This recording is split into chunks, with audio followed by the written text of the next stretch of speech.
Media recognition from Bloomberg, Reuters, recycling trade publications. Patented process for 100% recovery of critical metals, including cobalt, lithium, nickel, manganese, aluminum. American Manganese is focused on recycling lithium-ion batteries for electric vehicles. American Manganese trades on the TSX Venture, AMY, the US, AMYZF, and Frankfurt 2AM. For more information, visit AmericanManganeseInc.com or phone me, Larry Ray, at 778-574-4444. You're listening to HowStreet.com radio, available online at TalkDigitalNetwork.com. Welcome to HowStreet.com radio, the online source for market opinions. Here is Jim Goddard. My guest is Chris Vermeulen from TheTechnicalTraders.com. Welcome back to the show, Chris. Thanks for having me on the show, Jim. Trade wars between China and the U.S. now a real thing, with tariffs being thrown around, hundreds of billions of dollars worth back and forth.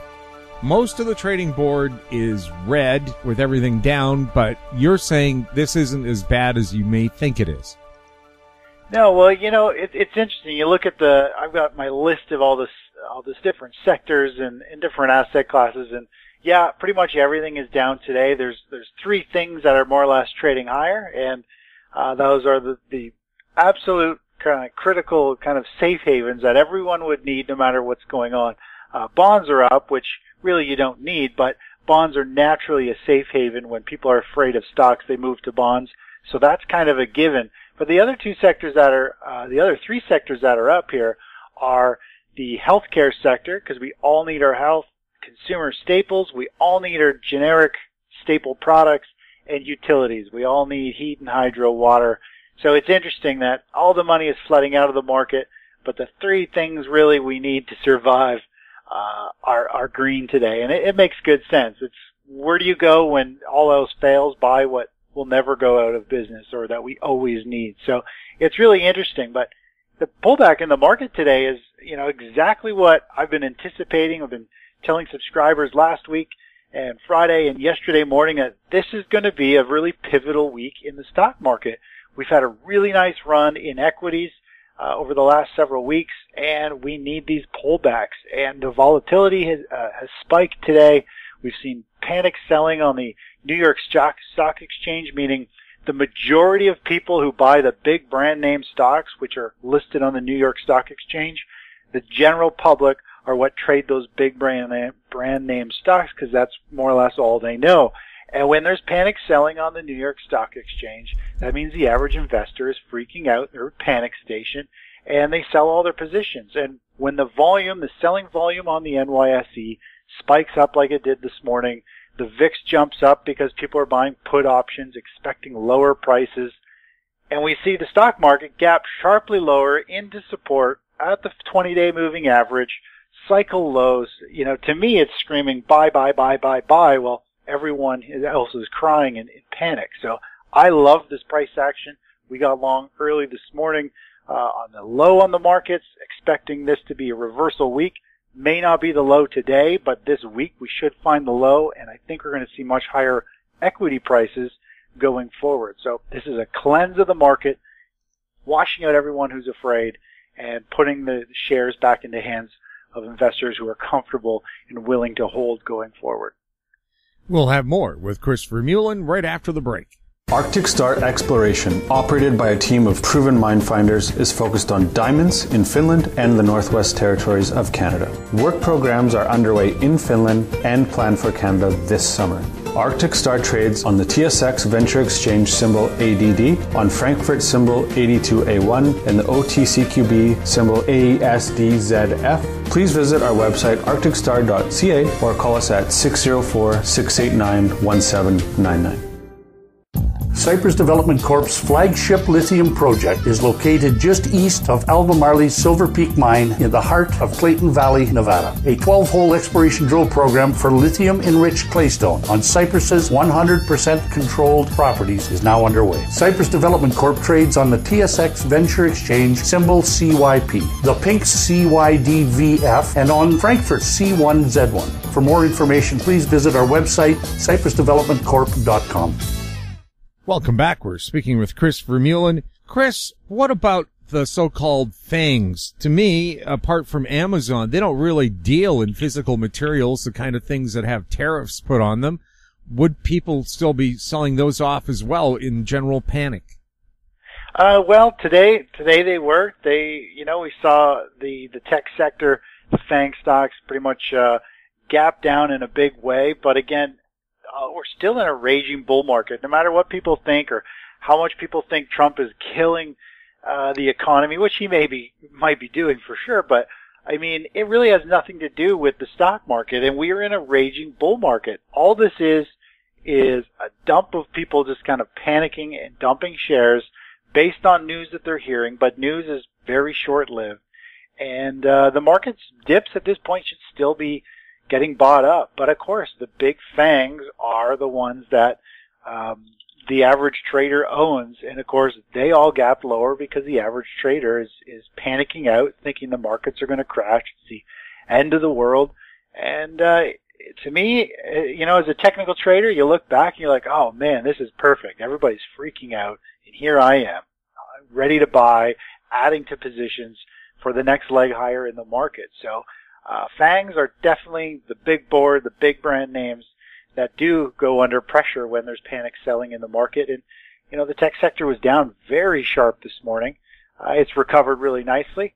But again, it's totally prone, even though they don't have physical assets, they're totally digital based. They are, they're under pressure, but they're going to get bought back up, which we can already see happening this afternoon. Now, is this a situation we've talked about in the past where it basically is you have, I use the word vultures, circling around looking for the delicate meat at the bottom there in the desert valleys that people have just left in panic and they swoop in and pick it up? For sure. And, I based the whole trading strategy in a little algorithm that shows up on my charts when these critical levels happen. And it lights my bars up green when we're in an uptrend, when we're down in these levels where bargain hunters or vultures, whatever you want to call them, when they see prices oversold, there's panic selling, these people step back in and they buy the market right back up. And that's what we've seen. We saw that really the last 3 days on the equities market in general. We saw more or less Friday was a gap down. We actually dipped into these oversold levels intraday, and then the bargain hunter stepped in and bought it back up and brought it out of the oversold condition.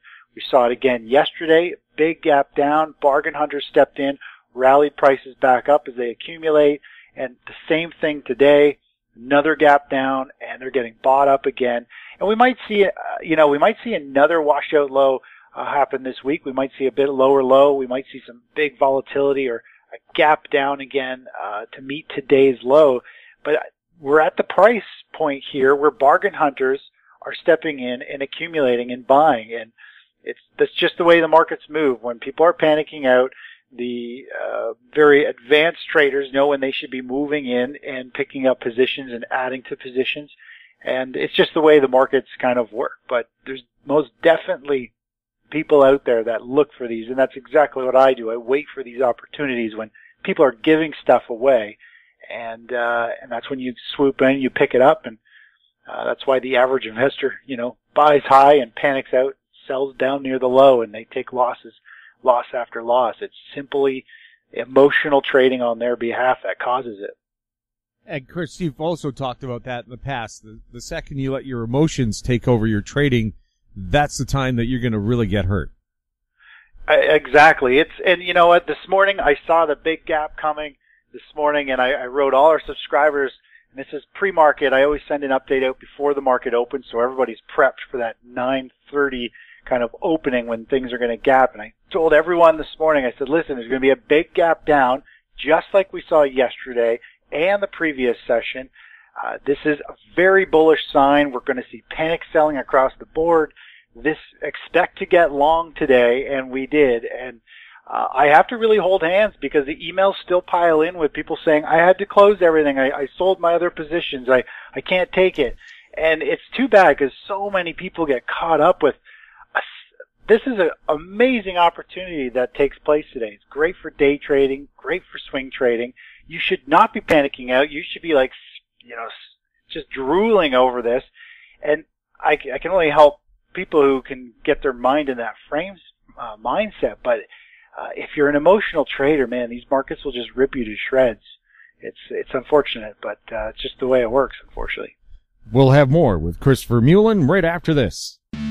I'm Greg Johnston, CEO of Carl Data Solutions, an industrial Internet of Things company that provides big data solutions for monitoring critical infrastructure. Carl Data offers machine learning and predictive analytics features through our cloud-based applications to deliver key asset-saving operational insights from massive amounts of data. Carl Data trades on the CSE, symbol CRL, and the Pink, symbol CDTAF. For more details on Carl Data, please visit carlsolutions.com. Don't miss out. Stay informed. Receive the HowStreet.com weekly recap with thought-provoking podcasts, radio, and articles delivered to your inbox. Sign up for the HowStreet.com weekly recap on our homepage at HowStreet.com. Welcome back. We're speaking with Chris Vermeulen. Chris, how are traditional things like oil holding up? Well, oil's been under some pretty good pressure the last few weeks, and we saw a real dump down on Friday, a big sell-off in oil. It's been pretty volatile the previous 3 sessions, and I am expecting prices to continue lower. I think the last time we talked, I had the $63, $62 price range for the downside here on crude oil. We got pretty close to it, but I still think crude oil is going to work itself down into that area. Potentially have some type of washout low all the way down at $60 per barrel. So I am bearish on crude oil. Same with natural gas. We just actually had a great play in natural gas. We rode it up for about 32% using a leveraged ETF. We got out yesterday right at the open, and natural gas has been selling off. And, a really good play really last week was the ERY, a leveraged inverse energy sector, because we're bearish now on both crude oil and natural gas, and the energy sector to be short that or inverse it provides a really great opportunity for this continued downward move we expect over the following week. So the energy sector to me is a little toppy. It's in a downtrend, and I think it's going to be under pressure for a little bit longer. With all these tariffs being thrown back and forth, what about consumable commodities, things like corn, wheat, soybeans? I don't follow them too much, but I mean, all the tariff stuff, there's so much of it going around. And you look at corn, and corn has fell off a cliff in the last month. It's sold off huge. We're seeing pretty much all the commodities are really dumping out. It's selling off. The agricultural sector has crashed. Naturally right now commodities are struggling just in general because of the rising dollar. Throw in some tariffs in there, and it really has done a lot of damage to commodities across the board, which in the end I think is good for consumers. Simply lower commodity prices might help keep prices down for end products, but I mean, as a trader, it's killed the upside. There's a lot of downward bias, and I think it could linger in the commodity sector for a while because of all this that's going on, the dollar and the tariffs. So, Chris, your overall advice? Well, my overall advice is to continue to be long equities. You want to buy when everyone else is panicking. And, we're still in a raging bull market. I know a lot of people are caught up in news and what's going on with tariffs and Trump, and it looks like the end of the world, or sounds like the end of the world, but you look at the charts and we're just having, it's just a normal correction. We've had a very strong market over the last month and a half. This is a 2 or 3 day pullback is absolutely nothing to panic about, and if you do see panic, you want to take advantage of it. Going forward here, I do like stocks going forward. I think there's a lot of upside potential, and I think that's kind of the main play at this point. Do you think this is going to continue until we hit that traditional period in the fall when people decide, okay, maybe this is when things take a drop?